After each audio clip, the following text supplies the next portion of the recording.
Hello दोस्तों, आपका स्वागत है आपके अपने चैनल टीचिंग हब में। आज हम लोग देखने वाले हैं दोस्तों एनसीईआरटी नोट्स, जो कि भारतीय इतिहास का है और क्लास 6 से लेकर 12 तक के ओल्ड एनसीईआरटी और न्यू एनसीईआरटी दोनों को मिला के सम्मिलित करके इस पुस्तक को बनाया गया है दोस्तों। ये पुस्तक मोस्ट इंपॉर्टेंट है फॉर ऑल कॉम्पिटिटिव एग्जाम के लिए दोस्तों। और अगर दोस्तों इसका पीडीएफ चाहिए तो डिस्क्रिप्शन में लिंक दिया हुआ है टेलीग्राम का, वहाँ जाकर जुड़ जाए, वहाँ आपको इसका पीडीएफ मिल जाएगा और भी बहुत तरीके के नोट्स वहाँ अवेलेबल है। चलिए दोस्तों, आज का क्लास स्टार्ट करते हैं।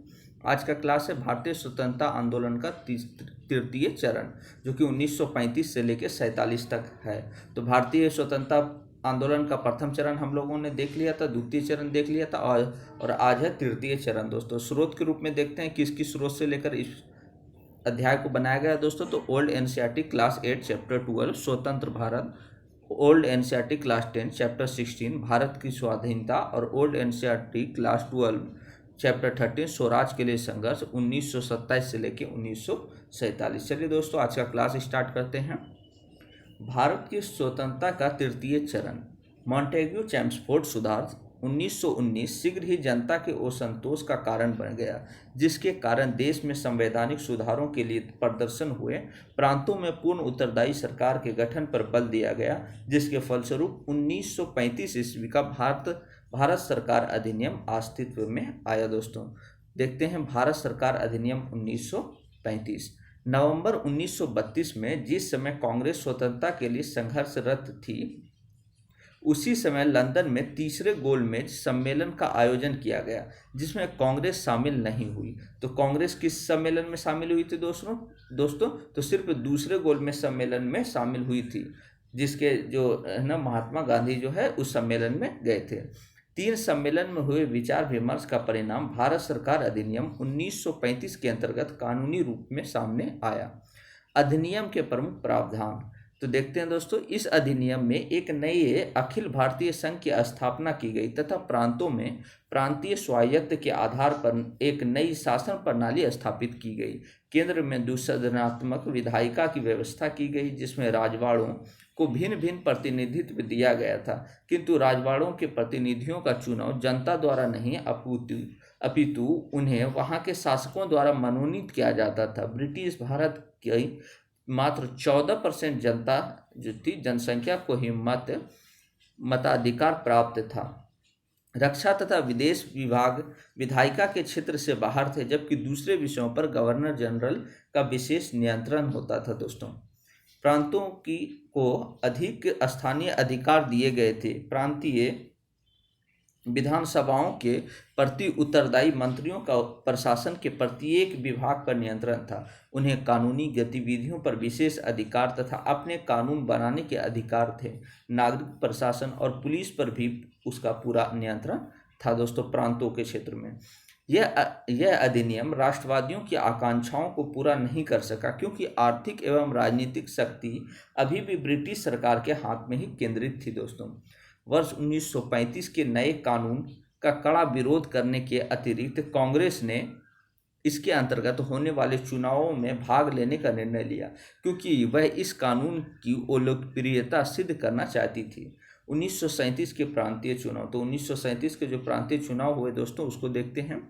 वर्ष 1935 के अधिनियम के अंतर्गत वर्ष 1937 में प्रांतीय चुनाव हुए, जिसमें कांग्रेस ने भाग लिया। 11 प्रांतों में हुए चुनाव में कांग्रेस ने 5 प्रांतों संयुक्त प्रांत, मध्य प्रांत, बिहार, उड़ीसा, मद्रास आदि में पूर्ण बहुमत प्राप्त की। तो 11 प्रांतों में से कांग्रेस को कितने प्रांतों में पूर्ण बहुमत मिला दोस्तों? तो 5 प्रांतों में जो है पूर्ण बहुमत मिला, जिसमें संयुक्त प्रांत, मध्य प्रांत, बिहार, उड़ीसा, मद्रास आदि में महत्वपूर्ण भूमिका बहुमत प्राप्त किया।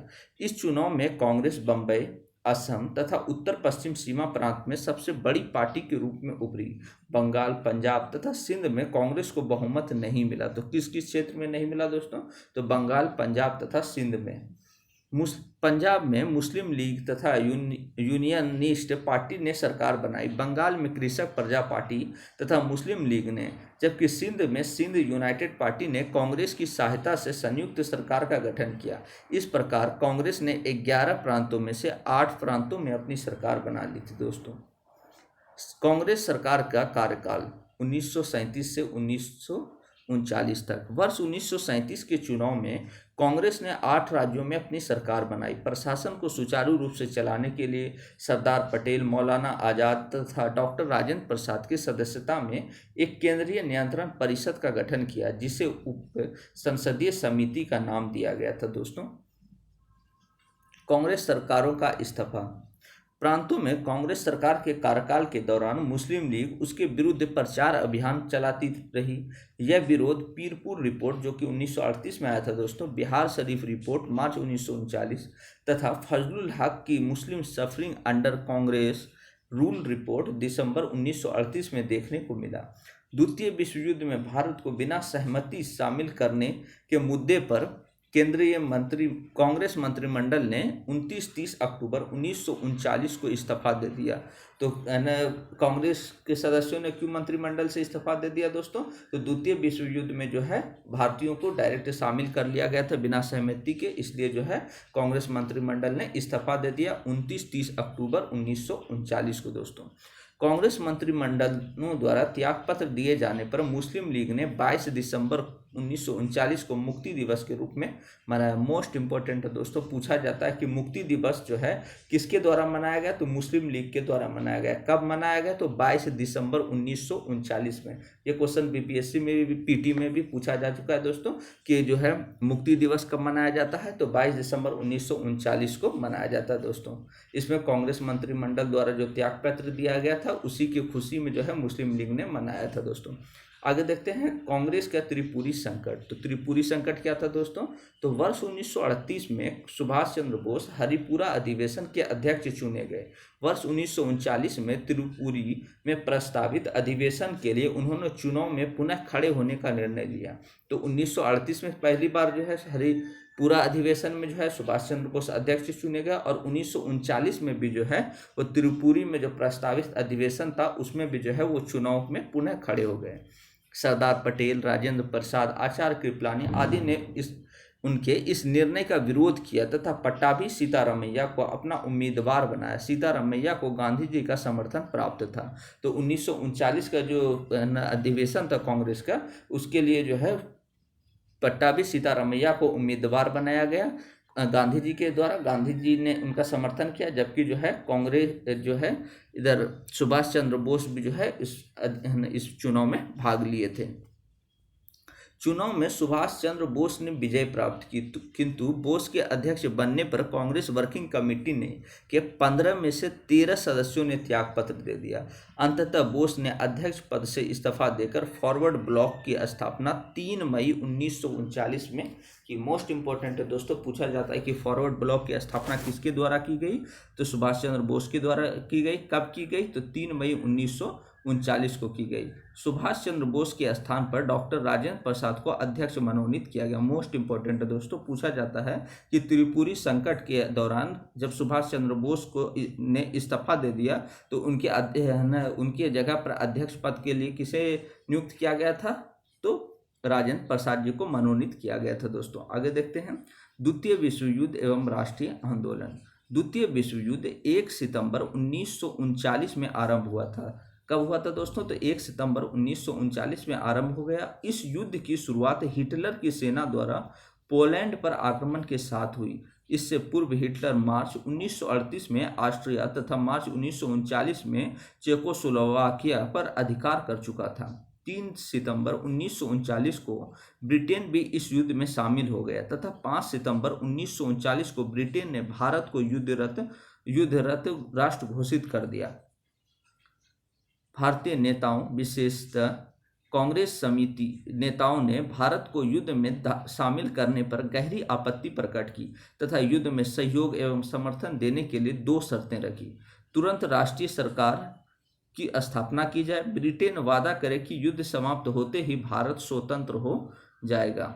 वायसराय लॉर्ड लिनलिथ ने कांग्रेस की इस मांग को अस्वीकार कर दिया। 10 से 14 सितंबर 1939 में कांग्रेस कार्य समिति की वर्धा, जो कि महाराष्ट्र में स्थित है, बैठक में नेताओं द्वारा विभिन्न विचार प्रकट किए। गांधी जी का मानना था कि भारत को ब्रिटेन की बर्बादी की कीमत पर स्वतंत्रता नहीं चाहिए। नेहरू भी फासीवादी शक्तियों के विरुद्ध ब्रिटेन का समर्थन करना चाहते थे। सुभाष चंद्र बोस ने युद्ध में सहयोग की नीति का विरोध करते हुए कहा कि ब्रिटेन पर आया यह संकट भारत को आज़ादी दिलाने का एक दुर्लभ अवसर है। 23 अक्टूबर 1939 को कांग्रेस कार्य समिति की बैठक में वायसराय के वक्तव्य को सरकार की साम्राज्यवादी नीति का हिस्सा बताकर अस्वीकार कर दिया गया। इस सम्मेलन में युद्ध का समर्थन न करने का निर्णय लिया गया। कांग्रेस की प्रांतीय सरकार को त्यागपत्र देने का आदेश दिया गया। आगे देखते हैं दोस्तों, अगस्त प्रस्ताव मोस्ट इंपॉर्टेंट है दोस्तों, पूछा जाता है अगस्त प्रस्ताव कब आया, तो 8 अगस्त 1940 को 8 अगस्त 1940 को अगस्त प्रस्ताव आया। कांग्रेस मंत्रिमंडलों के त्यागपत्र के पश्चात कांग्रेस की वार्षिक अधिवेशन मार्च 1940 में मौलाना अबुल कलाम की अध्यक्षता में रामगढ़ में आयोजित किया गया। तो वार्षिक अधिवेशन कहाँ हुआ दोस्तों, तो मार्च 1940 में अबुल कलाम के अध्यक्षता में रामगढ़ में हुआ। इस अधिवेशन में कांग्रेस ने कहा कि वह इस शर्त पर सरकार का सहयोग करेगी कि केंद्र में अंतरिम राष्ट्रीय सरकार का गठन किया जाए। कांग्रेस के इस प्रस्ताव के प्रति उत्तर में वायसराय लिनलिथगो ने कांग्रेस का सहयोग प्राप्त करने के लिए एक प्रस्ताव रखा जिसे अगस्त प्रस्ताव कहते हैं। तो अगस्त प्रस्ताव क्या था दोस्तों, कि कांग्रेस के इस प्रस्ताव के प्रति उत्तर में जो है जो वायसराय लिनलिथगो थे उन्होंने कांग्रेस के सहयोग प्राप्त करने के लिए एक प्रस्ताव रखा था जिसे अगस्त प्रस्ताव के नाम से जाना जाता है। अगस्त प्रस्ताव के निम्न बिंदु थे दोस्तों, युद्ध के पश्चात प्रतिनिधि मूलक यानी संविधान निर्मात्री सभा का गठन किया जाएगा। वर्तमान की कार्यकारिणी में सदस्यों की संख्या में वृद्धि की जाएगी। एक युद्ध सलाहकार परिषद का गठन किया जाएगा। अल्पसंख्यकों को विश्वास में लिए बिना किसी भी संवैधानिक परिवर्तन को लागू नहीं किया जाएगा। भारत के लिए डोमिनियन स्टेट्स मुख्य लक्ष्य है और कांग्रेस ने इन प्रस्तावों को अस्वीकार कर दिया। जवाहरलाल नेहरू ने डोमिनियन स्टेट्स के मुद्दे पर प्रतिक्रिया व्यक्त करते हुए कहा कि यह दरवाजे में जड़ी जंग लगी कील की तरह है। मोस्ट इम्पोर्टेंट दोस्तों, पूछा जाता है कि ये मुद्दे पर किसने अपनी प्रतिक्रिया व्यक्त की थी, तो जवाहरलाल नेहरू ने कहा था कि ये दरवाजे में जड़ी जंग लगी कील की तरह है, डोमिनियन स्टेट्स के मुद्दे पर कहा था। आगे देखते हैं दोस्तों, व्यक्तिगत सत्याग्रह जो कि 1940 में हुआ दोस्तों। अगस्त प्रस्ताव अस्वीकार करने के पश्चात कांग्रेस ने व्यक्तिगत सत्याग्रह आरंभ करने का निर्णय लिया। इसका उद्देश्य युद्ध के विरुद्ध प्रचार करना था। अक्टूबर 1940 में गांधी जी ने कुछ चुने हुए व्यक्तियों को साथ लेकर सीमित पैमाने पर सत्याग्रह चलाने का निर्णय लिया। व्यक्तिगत सत्याग्रह वर्धा के निकट पवनार आश्रम से 17 अक्टूबर 1940 को आरंभ हुआ। सत्याग्रह करने वाले पहले विनोबा भावे, दूसरे जवाहरलाल नेहरू एवं तीसरे सरदार वल्लभ भाई पटेल थे। मोस्ट इंपॉर्टेंट है दोस्तों, पूछा जाता है कि व्यक्तिगत सत्याग्रह जो वर्धा के निकट पवनार आश्रम से 17 अक्टूबर 1940 को आरंभ हुआ था, उसके पहले सत्याग्रही कौन थे, तो विनोबा भावे थे, और दूसरे कौन थे, तो जवाहरलाल नेहरू, और तीसरे कौन थे, तो सरदार वल्लभ भाई पटेल थे दोस्तों। आगे देखते हैं दोस्तों, इस सत्याग्रह के दौरान अधिकतर सत्याग्रहियों को गिरफ्तार कर लिया गया था। जिन सत्याग्रहों को गिरफ्तार नहीं किया जा सका था वे गांवों के रास्ते दिल्ली की ओर बढ़ने लगे थे। इसी कारण इस आंदोलन को दिल्ली चलो आंदोलन भी कहा जाता है। मोस्ट इंपॉर्टेंट है दोस्तों, इस आंदोलन को दिल्ली चलो आंदोलन भी कहा जाता है। आगे देखते हैं क्रिप्स मिशन जो कि 1942 में आया। वर्ष 1942 के आरंभ में ब्रिटिश सरकार को युद्ध प्रयासों में भारतीयों के सक्रिय सहयोग की आवश्यकता थी। अतः ब्रिटिश प्रधानमंत्री विंस्टन चर्चिल ने ऐसा सहयोग प्राप्त करने के उद्देश्य से एक कैबिनेट मंत्री सर स्टैफोर्ड क्रिप्स के नेतृत्व में 22 मार्च 1942 में एक मिशन भारत भेजा। तो मोस्ट इंपॉर्टेंट है दोस्तों, पूछा जाता है कि कैबिनेट क्रिप्स मिशन जो है भारत कब आया, तो 22 मार्च 1942 को। आगे देखते हैं दोस्तों, 8 अगस्त की रात्रि में कांग्रेस प्रतिनिधियों को संबोधित करते हुए गांधी जी ने कहा, मैं पूर्ण स्वाधीनता से कम किसी चीज पर संतुष्ट होने वाला नहीं हूं। अब मैं आपको एक छोटा सा मंत्र दे रहा हूं, आप इसे अपने दिल में संजो कर रखें और हर एक सांस में इसका जाप करें। वह मंत्र यह है कि करो या मरो, जिसका अर्थ है हम भारत को आज़ाद कराएंगे तथा इस प्रयास में अपनी जान दे देंगे। भारत छोड़ो आंदोलन के मुख्य कार्यक्रम निम्न थे दोस्तों। आंदोलन को रोकने वाले सभी आदेशों का उल्लंघन किया जाए, नमक बनाना, गैर कानूनी सभाओं को सदस्यता स्वीकारना, वकीलों को वकालत छोड़ने का निर्देश और विद्यार्थी अपने विद्यालय तथा महाविद्यालयों का बहिष्कार करें, जज अदालतें छोड़ दें, सरकारी कर्मचारी अपना पद त्याग दे और मजदूरों की हड़ताल, विदेशी कपड़ों का बहिष्कार, इस तरीके से जो है लोगों का विरोध होना चालू हो गया दोस्तों। शराब की दुकानों का बहिष्कार, विदेशी मुद्रा के व्यापार में बहिष्कार, कर ना देना, फौजों को रोकना, आंदोलनकारियों को बंदी बनाने पर भी आंदोलन स्थगित ना करना आदि। आगे देखते हैं दोस्तों, आंदोलन प्रारंभ एवं प्रसार। 9 अगस्त 1942 को आंदोलन के शुरू होते ही ऑपरेशन जीरो के अंतर्गत गांधी जी, मौलाना आज़ाद सहित कांग्रेस के सभी नेताओं को गिरफ्तार कर लिया गया तथा कांग्रेस को पुनः गैर कानूनी घोषित कर दिया गया। तो मोस्ट इंपॉर्टेंट दोस्तों पूछा जाता है भारत छोड़ो आंदोलन कब हुआ, तो 9 अगस्त 1942 को हुआ दोस्तों। गिरफ्तारी के पश्चात गांधी जी तथा सरोजनी नायडू को आगा खां पैलेस में तथा जवाहरलाल नेहरू, जीबी पंत, सीतारमैया तथा आचार्य जेबी कृपलानी को अहमदनगर जेल में रखा गया था। मोस्ट इंपॉर्टेंट है दोस्तों, ये पूछा जाता है कि भारत छोड़ो आंदोलन के दौरान जब ऑपरेशन जीरो चलाया गया था तो उस समय गांधी जी को और सरोजनी नायडू जी को कहाँ रखा गया था, तो आगा खां पैलेस में गांधी जी को रखा गया था, जबकि जवाहरलाल नेहरू और जीबी पंत, सीतारमैया, आचार्य जेबी कृपलानी अहमदनगर जेल में रखे गए थे दोस्तों। और मोस्ट इंपॉर्टेंट दोस्तों कि राजेंद्र प्रसाद को पटना जेल में रखा गया था दोस्तों, जबकि जयप्रकाश नारायण को हजारीबाग जेल में रखा गया था। मोस्ट इंपॉर्टेंट दोस्तों, ये भी कई बार एग्जाम में पूछा जा चुका है दोस्तों कि जयप्रकाश नारायण जी को ऑपरेशन जीरो के दौरान किस जेल में रखा गया था, तो हजारीबाग जेल में रखा गया। 9 अक्टूबर 1942 को जयप्रकाश नारायण जेल से भाग निकले तथा आज़ाद दस्ते का गठन किया। जो कांग्रेसी नेता गिरफ्तार नहीं हो सके जैसे राम मनोहर लोहिया, अरुणा आसिफ अली, उन्होंने गुप्त रूप से जनता का नेतृत्व किया। जनता ने स्वयं नेतृत्व संभाल कर जुलूस निकाला। तो मोस्ट इंपॉर्टेंट है दोस्तों, पूछा जाता है कि कौन सा आंदोलन जो था वो नेतृत्व विहीन था, तो भारत छोड़ो आंदोलन नेतृत्व विहीन था, क्योंकि ऑपरेशन जीरो चलाकर सारे नेताओं, जो बड़े बड़े नेता थे, उनको जो है अंदर कर दिया गया था दोस्तों, जेल के अंदर। चलिए आगे देखते हैं दोस्तों, आंदोलन का प्रभाव। आंदोलन का सर्वाधिक प्रभाव बंगाल, बिहार, बम्बई, उत्तर प्रदेश तथा मद्रास में रहा। कांग्रेस के शीर्ष नेताओं की गिरफ्तारी की खबर से पूरे देश में एक स्वतः स्फूर्त आंदोलन उत्पन्न हो गया तथा जनता ने अपने ढंग से प्रतिक्रिया व्यक्त की। पूरे देश में कारखानों में, स्कूलों और कॉलेजों में हड़तालों और काम बंदी हुई और प्रदर्शन हुए, जिन पर लाठीचार्ज और फायरिंग भी हुई दोस्तों। जनता द्वारा थानों, डाकखानों, रेलवे स्टेशनों आदि ब्रिटिश शासन के प्रतीकों पर हमले किए गए।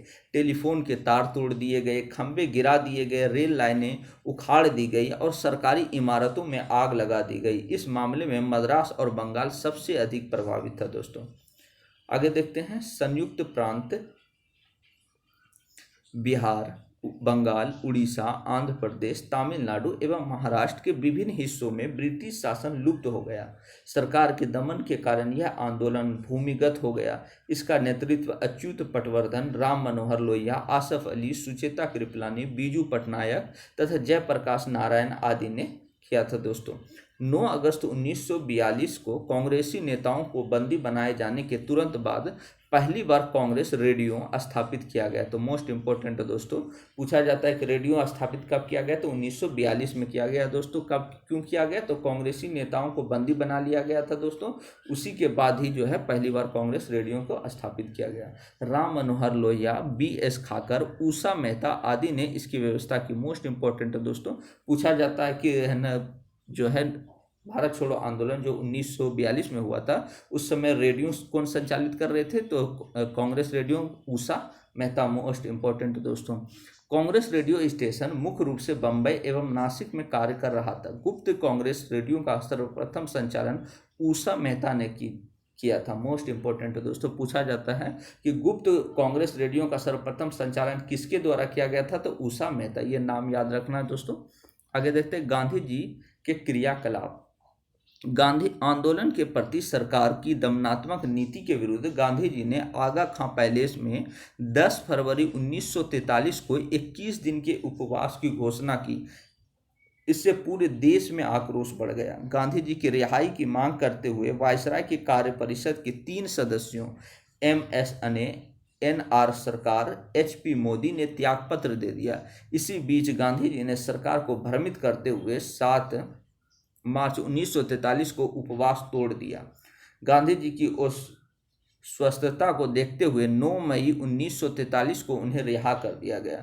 गांधी जी की जेल से रिहाई से पूर्व उनकी पत्नी कस्तूरबा गांधी और निजी सचिव महादेव देसाई की मृत्यु हो चुकी थी। मोस्ट इम्पोर्टेंट है दोस्तों कि जब गांधी जी जेल से निकले तो उनकी पत्नी जो कस्तूरबा गांधी थी और उनके निजी सचिव जो महादेव देसाई थी, उन दोनों की मृत्यु हो चुकी थी। गांधी जी की रिहाई के विरोध में ब्रिटिश प्रधानमंत्री विंस्टन चर्चिल ने कहा था, जब दुनिया में हम हर कहीं जीत रहे हैं, ऐसे समय में हम एक कमबख्त बूढ़े के सामने कैसे झुक सकते हैं जो हमेशा से हमारा शत्रु रहा।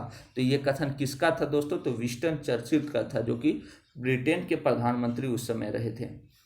सामान्यतः छात्र, मजदूर और किसान ही इस विद्रोह के आधार थे, जबकि उच्च वर्गों के लोग तथा नौकरशाह आदि सरकार के वफादार बने रहे। तो मोस्ट इम्पोर्टेंट दोस्तों, इसमें जो है मुख्य रूप से कौन लोग शामिल थे? तो छात्र, मजदूर और किसान शामिल थे। आगे देखते हैं दोस्तों, समानांतर सरकारें। बलिया अवधि 1 सप्ताह अगस्त 1942 में नेतृत्व चित्तू पांडे के द्वारा किया गया। स्थानीय जिलाधिकारी से शासन के सभी अधिकार छीन लिए गए तथा जेल में बंद सभी कांग्रेसी नेताओं को रिहा कर दिया गया। तो समानांतर सरकारें कहाँ कहाँ आई दोस्तों, और उसके संबंध में कुछ पॉइंट देखते हैं कि बलिया में जो है अवधि कितना दिन तक रहा समानांतर सरकार? तो 1 सप्ताह तक, अगस्त 1942 में। और नेतृत्व किसने किया था? तो चित्तू पांडे जी के नेतृत्व में। और स्थानीय जिलाधिकारी जो थे वहाँ के शासन के सभी अधिकार छीन लिए गए थे तथा जेल में बंद सभी कांग्रेसी नेता को रिहा कर दिया गया था। दूसरा है दोस्तों तामलुक, जो कि मिदनापुर बंगाल में स्थित है। अवधि दिसंबर 1942 से सितंबर 1944 तक रहा दोस्तों। जातीय सरकार ने तूफान पीड़ितों के सहयोग के लिए कार्यक्रम प्रारंभ किए और नेतृत्वकर्ता जो इसके थे सतीश सामंत और मातंगिनी हजारा आदि थे। सशस्त्र विद्युत वाहिनी का गठन भी जो है तामलुक में ही किया गया था दोस्तों। नेक्स्ट है सतारा, महाराष्ट्र में।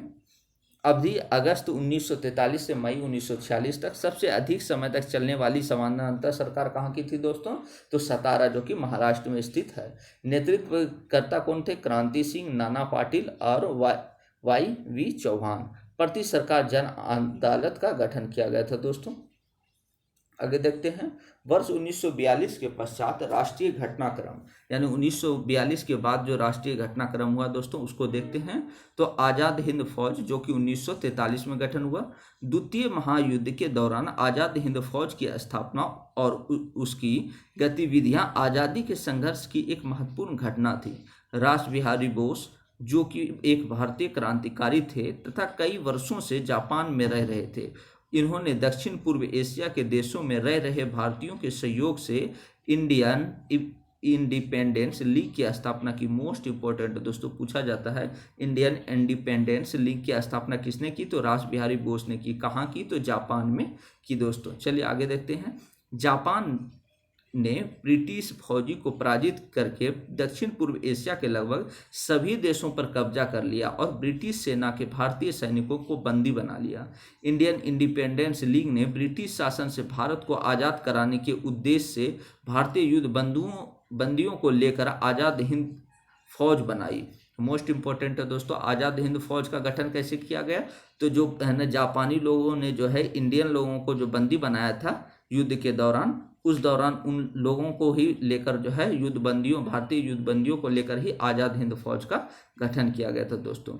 आज़ाद हिंद फौज के गठन में कैप्टन मोहन सिंह की महत्वपूर्ण भूमिका थी, जो कि अंग्रेजों की भारतीय सेना के एक अफसर थे। तो कैप्टन मोहन सिंह जो है मोस्ट इम्पोर्टेंट दोस्तों, इन्होंने आज़ाद हिंद फौज के गठन में महत्वपूर्ण भूमिका निभाई।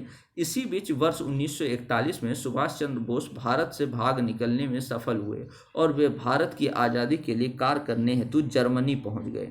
इंडियन इंडिपेंडेंस लीग का नेतृत्व करने और आज़ाद हिंद फौज का पुनर्निर्माण करने तथा इससे कार्यक्षम बनाने के लिए बोस 2 जुलाई 1943 को सिंगापुर चले गए। आज़ाद हिंद फौज में उस समय 45,000 सैनिक थे। इसमें भारतीय बंदियों के अतिरिक्त वे भारतीय भी थे जो दक्षिण पूर्व एशिया के विभिन्न देशों में बसे हुए थे। 4 जुलाई 1943 को रास बिहारी बोस ने उन्हें आज़ाद हिंद फौज के सर्वोच्च सेनापति बना दिया था और 21 अक्टूबर 1943 को सुभाष चंद्र बोस ने आज़ाद हिंद फौज के सर्वोच्च सेनापति की हैसियत से सिंगापुर में स्वतंत्र भारत की वो अस्थाई सरकार का गठन किया। मोस्ट इंपॉर्टेंट दोस्तों, पूछा जाता है भारत की वो अस्थाई सरकार गठन कहाँ किया गया था, तो सिंगापुर में किया गया था दोस्तों। किसके नेतृत्व में, तो सुभाष चंद्र बोस के नेतृत्व में किया गया था। कब किया गया था, 21 अक्टूबर 1943 को।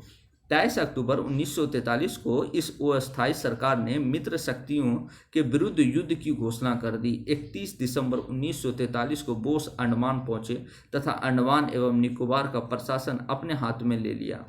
जापान द्वारा प्रदत्त अंडमान और निकोबार द्वीपों को क्रमशः शहीद और स्वराज नाम देकर सुभाष चंद्र बोस ने 30 दिसंबर 1943 को इन द्वीपों पर भारतीय ध्वज फहराया और 18 मार्च 1944 को आज़ाद हिंद फौज ने भारत को आज़ाद कराने के उद्देश्य से बर्मा की सीमाओं को पार कर उत्तर पूर्वी भारत के क्षेत्र नागालैंड का घेरा डाल दिया, जो लगभग 1 वर्ष तक चला। फौजी सेनाओं ने कोहिमा तक पहुंचकर तिरंगा फहरा दिया। दोस्तों, जुलाई 1944 में सुभाष चंद्र बोस ने आज़ाद हिंद रेडियो के एक प्रसारण में गांधी जी के नाम एक विशेष प्रसारण में कहा, भारत की स्वतंत्रता का आखिरी युद्ध शुरू हो गया है। राष्ट्रपिता भारत की मुक्ति के इस पवित्र युद्ध में हम आपका आशीर्वाद एवं कामना चाहते हैं। इस संबोधन में सुभाष चंद्र बोस ने सर्वप्रथम गांधी जी को राष्ट्रपिता कहा था। मोस्ट इंपॉर्टेंट है दोस्तों, पूछा जाता है कि गांधी जी को राष्ट्रपिता कहकर किसने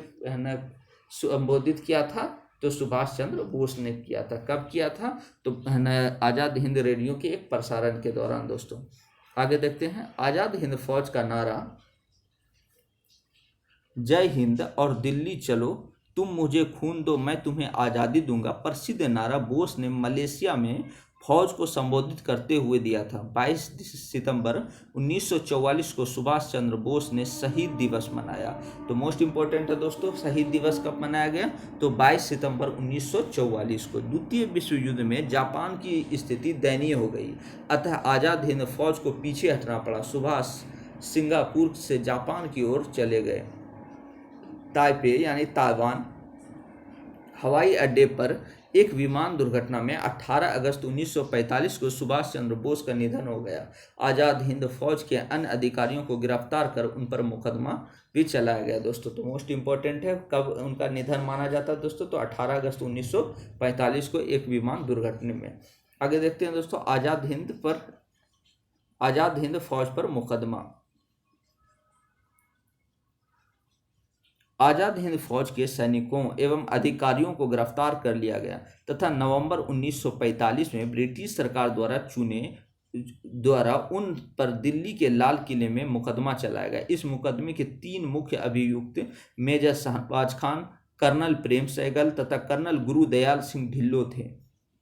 इन पर चलाए गए मुकदमों से संपूर्ण देश में विद्रोह की भावना भड़क गई और ये तीनों देश के विभिन्न संप्रदायों के सांकेतिक एकता के प्रतीक बन गए।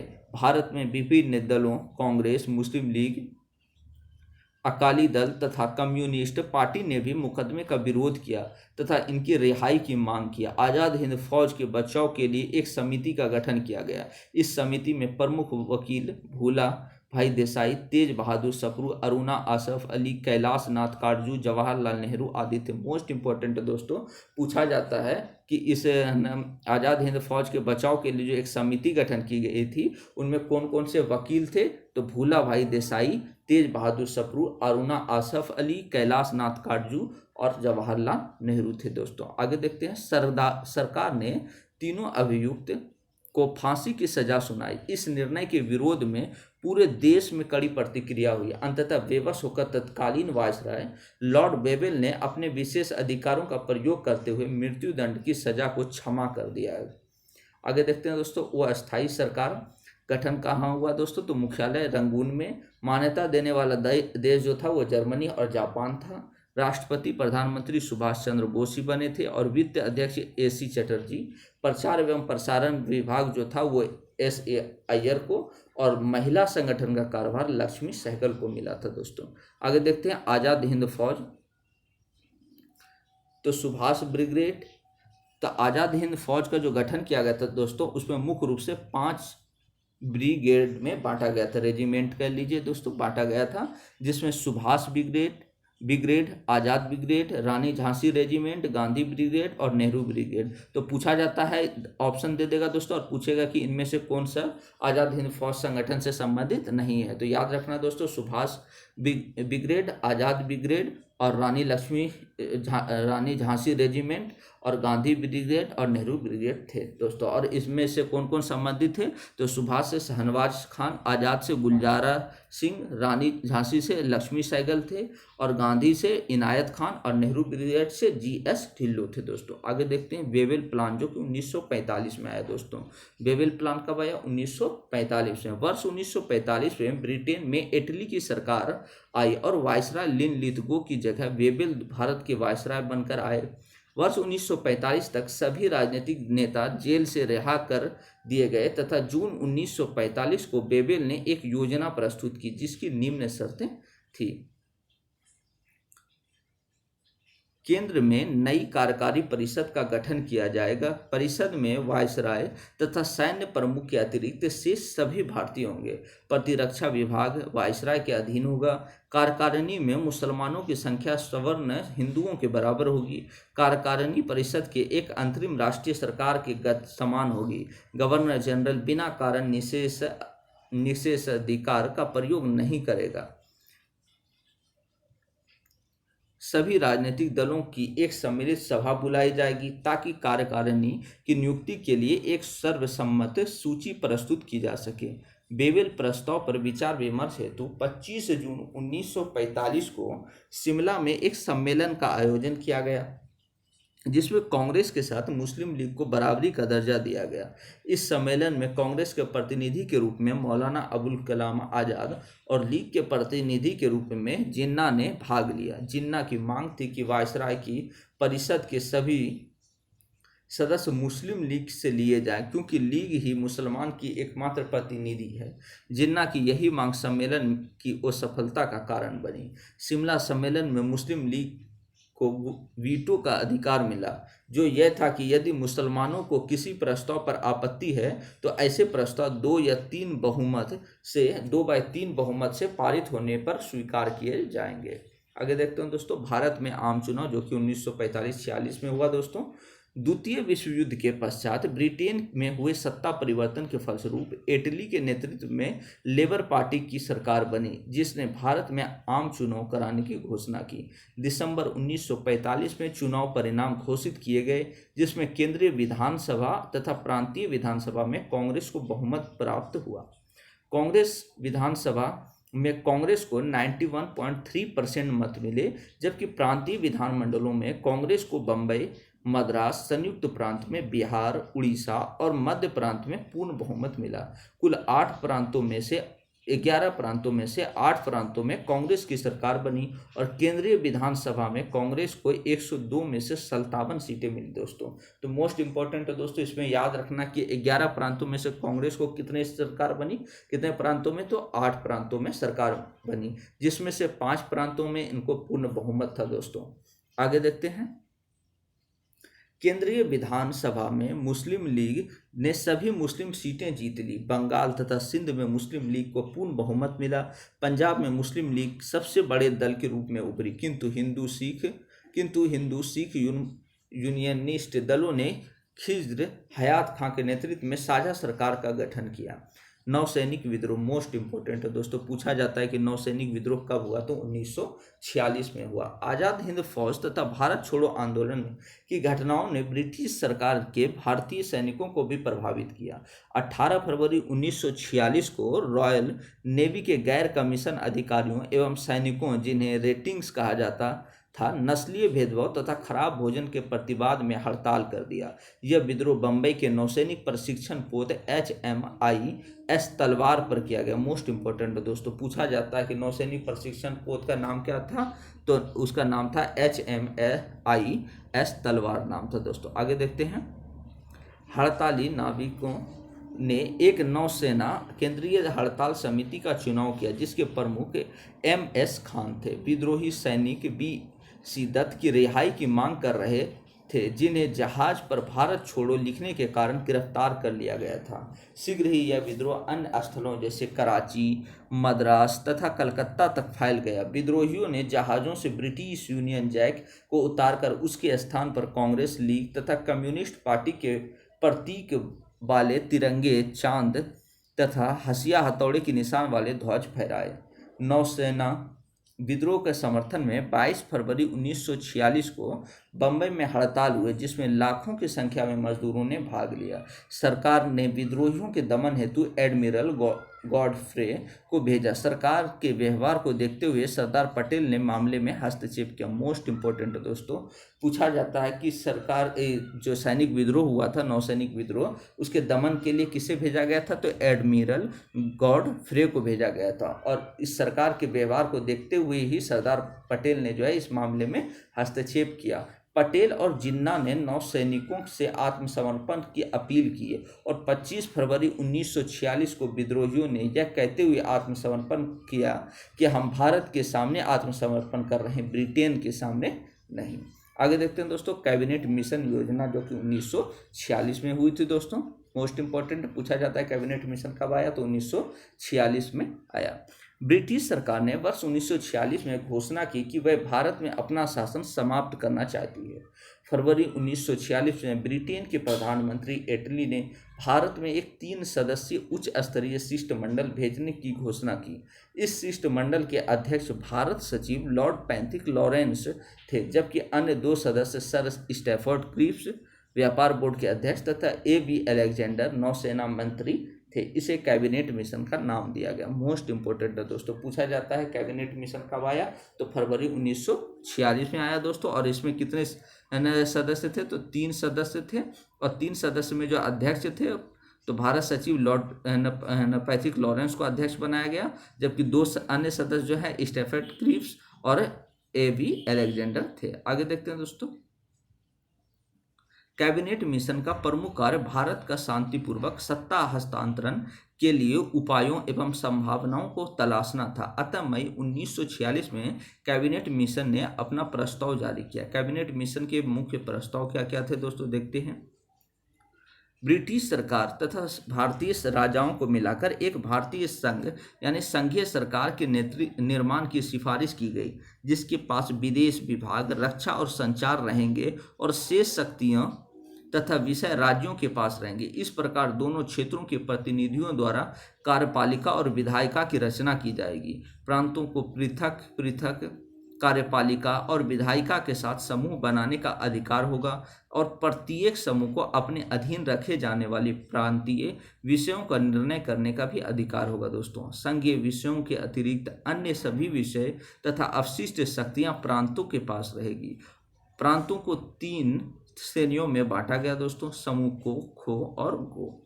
समूह को के अंतर्गत कौन कौन थे दोस्तों? तो मद्रास, बम्बई, संयुक्त प्रांत, मध्य प्रांत, बिहार, उड़ीसा। समूह खो में पंजाब, उत्तर पश्चिम सीमा प्रांत और सिंध थे, जबकि गो में बंगाल और असम का क्षेत्र था दोस्तों। संविधान सभा के निर्माण हेतु प्रत्येक प्रांत को 10 लाख लोगों के लिए एक प्रतिनिधि के अनुपात में जनसंख्या के सांप्रदायिक आधार पर स्थान दिए जाएंगे। मतदाताओं के 3 वर्ग थे, सामान्य, मुस्लिम तथा सिख। ब्रिटिश भारतीय प्रांतों में 292 सदस्य संविधान सभा में चुने जाने थे, जबकि 96 सदस्य देशी रियासतों से और 4 सदस्य मुख्य आयुक्त में से चुने जाने थे। तो टोटल जो दोस्तों 3 वर्ग में बांटे गए थे, सामान्य, मुस्लिम तथा सिख को। और ब्रिटिश भारतीय प्रांत में 292 सदस्य संविधान में चुने जाने थे, जबकि 96 सदस्य देशी रियासतों से चुने गए और 4 सदस्य जो है मुख्य आयुक्त से चुने गए थे दोस्तों। आगे देखते हैं, कैबिनेट मिशन ने मुस्लिम लीग की पाकिस्तान की मांग को अस्वीकार कर दिया। यानी कैबिनेट, पूछा जाता है दोस्तों कि मुस्लिम लीग की पाकिस्तान की मांग को किसने अस्वीकार कर दिया? तो कैबिनेट मिशन ने यह स्पष्ट किया कि सभी दलों की सहायता से शीघ्र ही एक अंतरिम सरकार की स्थापना की जाएगी। कैबिनेट मिशन की प्रतिक्रिया। कांग्रेस के अनुसार प्रांतों को यह छूट होनी चाहिए कि वे समूहों में सम्मिलित हो या ना, नहीं। इसके अनुसार समूहों में सम्मिलित होने की अनिवार्यता प्रांतीय स्वायत्त के सिद्धांतों के विपरीत है। मुस्लिम लीग के अनुसार सामूहिकरण के शर्त समूह खो एवं गो के लिए अनिवार्य होनी चाहिए। 6 जून 1946 को मुस्लिम लीग ने 24 जून 1946 को कांग्रेस ने कैबिनेट मिशन योजना को स्वीकार कर लिया। यानी मुस्लिम लीग ने कब स्वीकार किया? तो 6 जून 1946 और 24 जून 1946 को कांग्रेस ने स्वीकार कर लिया। लीग ने 29 जुलाई 1946 को अपनी स्वीकृति वापस ले ली। पुनः पाकिस्तान के लिए सीधी कार्रवाई शुरू हो गई। 7 जून 1946 को कांग्रेस कमेटी ने स्वीकार किया कि कांग्रेस संविधान सभा में शामिल होगी। वर्ष 1946 में संविधान सभा का गठन हुआ, किंतु लीग अपना पृथक संविधान चाहती थी।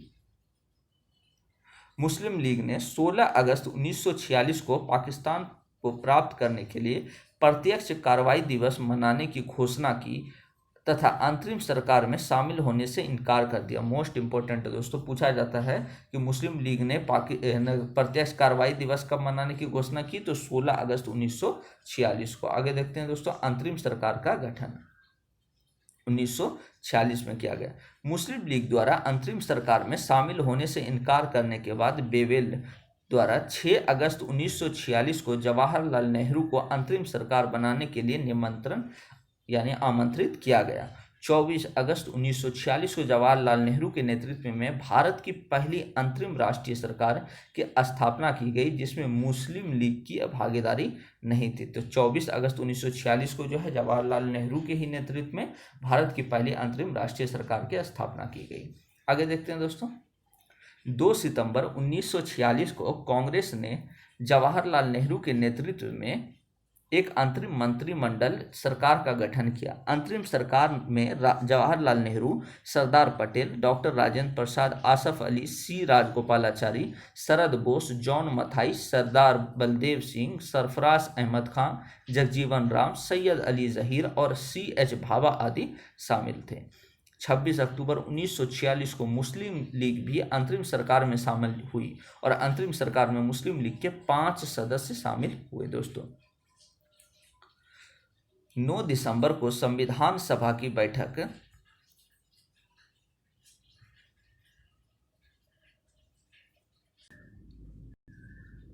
हुई, जिसमें सच्चिदानंद सिन्हा को अस्थायी अध्यक्ष चुना गया। मोस्ट इंपॉर्टेंट है दोस्तों, पूछा जाता है कि संविधान सभा की प्रथम बैठक कब हुई? तो 9 दिसंबर को हुई दोस्तों। और उसमें जो है वो अस्थायी अध्यक्ष के रूप में किसे चुना गया? तो सच्चिदानंद सिन्हा जी को। पुनः 11 दिसंबर 1946 को डॉक्टर राजेंद्र प्रसाद को सभा का अस्थायी अध्यक्ष चुना गया दोस्तों। तो वो अस्थायी अध्यक्ष सच्चिदानंद सिन्हा जी को और अस्थायी अध्यक्ष 11 दिसंबर को पुनः किन्हें चुना गया? तो डॉक्टर राजेंद्र प्रसाद को। और 13 दिसंबर 1946 को जवाहरलाल नेहरू ने उद्देश्य प्रस्ताव पेश किया। मोस्ट इंपॉर्टेंट है दोस्तों, पूछा जाता है कि उद्देश्य प्रस्ताव किसके द्वारा पेश किया गया? तो जवाहरलाल नेहरू के द्वारा पेश किया गया। कब किया गया? तो 13 दिसंबर 1946 को। आगे देखते हैं दोस्तों, इटली की घोषणा एवं माउंटबेटन योजना। 20 फरवरी 1947 को ब्रिटेन के प्रधानमंत्री क्लीमेंट एटली ने घोषणा की कि वे ब्रिटेन जून 1948 तक भारत का शासन छोड़ देंगे। मार्च 1947 में बेवेल के स्थान पर माउंटबेटन भारत का वायसराय बनकर आया, जिसने कांग्रेस एवं मुस्लिम लीग के नेताओं से विचार विमर्श के बाद भारत के विभाजन का प्रस्ताव रखा। माउंटबेटन योजना के मुख्य प्रावधान देखते हैं दोस्तों, क्या क्या प्रावधान थे। माउंटबेटन योजना के मुख्य प्रावधान निम्न थे। 15 अगस्त 1947 से भारत 2 अधिराज्यों की स्थापना की जाएगी और सभी शक्तियां इसे हस्तांतरित कर दी जाएगी। सिंध, उत्तर पश्चिम सीमा प्रांत, पश्चिम पंजाब, पूर्वी बंगाल, बलूचिस्तान तथा असम के सिलहट जिले को छोड़कर सभी प्रांत भारत में शामिल होने। पंजाब एवं बंगाल के बंटवारे के लिए रेड क्लिफ आयोग का गठन किया जाएगा। दोनों अधिराज्यों के मंत्रिमंडलों के सुझाव पर गवर्नर जनरल को संवैधानिक प्रमुख के रूप में नियुक्त किया जाना था। दोनों अधिराज्यों का प्रभुत्व संपन्न घोषित करके उन्हें अपने अपने संविधान बनाने का अधिकार दिया गया। भारतीय राजाओं को भारत या पाकिस्तान में शामिल होने की इजाज़त दी गई। उन्हें स्वतंत्र रहने का विकल्प नहीं दिया गया। उत्तर पश्चिम सीमा प्रांत तथा असम के सिलहट जिले में जनमत संग्रह के द्वारा पता लगाया जाना था कि वहां की जनता किसके साथ रहना चाहती है। आगे देखते हैं दोस्तों माउंटबेटन योजना पर प्रतिक्रिया क्या क्या हुई। तो 3 जून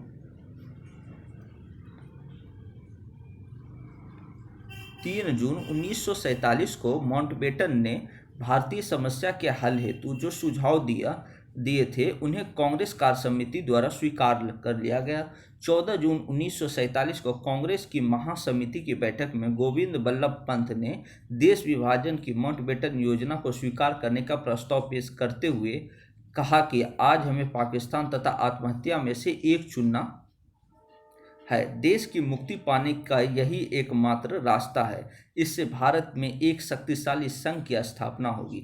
देश विभाजन का विरोध करते हुए गांधी जी ने कहा था, यदि सारा भारत भी आग की लपेट में घिर जाए तो पाकिस्तान नहीं बनेगा। यदि कांग्रेस विभाजन चाहती है तो यह मेरे मृत शरीर पर होगा। ऐसा गांधी जी का कथन था दोस्तों।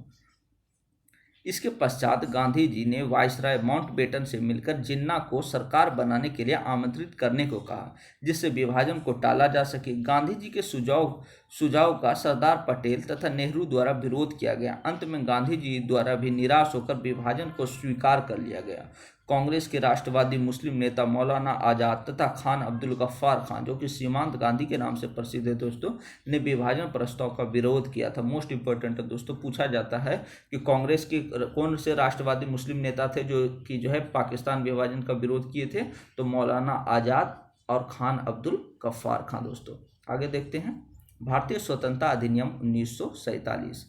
माउंटबेटन योजना के आधार पर 4 जुलाई 1947 को ब्रिटिश संसद में भारतीय स्वतंत्रता विधेयक पेश किया गया, जिसे 18 जुलाई 1947 को स्वीकृति मिल गई और इस अधिनियम के आधार पर 14 अगस्त को पाकिस्तान तथा 15 अगस्त को भारत स्वतंत्र हो गया। पश्चिमी पंजाब, पूर्वी बंगाल, सिंध और पश्चिमोत्तर सीमा प्रांत को मिलाकर पाकिस्तान को पृथक राज्य बना दिया गया। दोस्तों मोहम्मद अली जिन्ना पाकिस्तान के पहले गवर्नर जनरल तथा लियाकत अली खां पहले प्रधानमंत्री बने, जबकि लॉर्ड बेटन स्वतंत्र भारत के प्रथम गवर्नर जनरल और जवाहरलाल नेहरू प्रथम प्रधानमंत्री बने। दोस्तों थैंक यू दोस्तों। अगर वीडियो आप लोगों को अच्छा लगा हो तो प्लीज़ चैनल को लाइक एंड सब्सक्राइब कर लें और इसी तरीके से आगे भी वीडियो पाने के लिए चैनल को ज़्यादा से ज़्यादा शेयर करें दोस्तों। और दोस्तों ये हम लोग पहले जो है मॉडर्न हिस्ट्री ही ख़त्म कर लेते हैं, उसके बाद दूसरे जो है चैप्टर को देखेंगे दोस्तों। थैंक यू दोस्तों।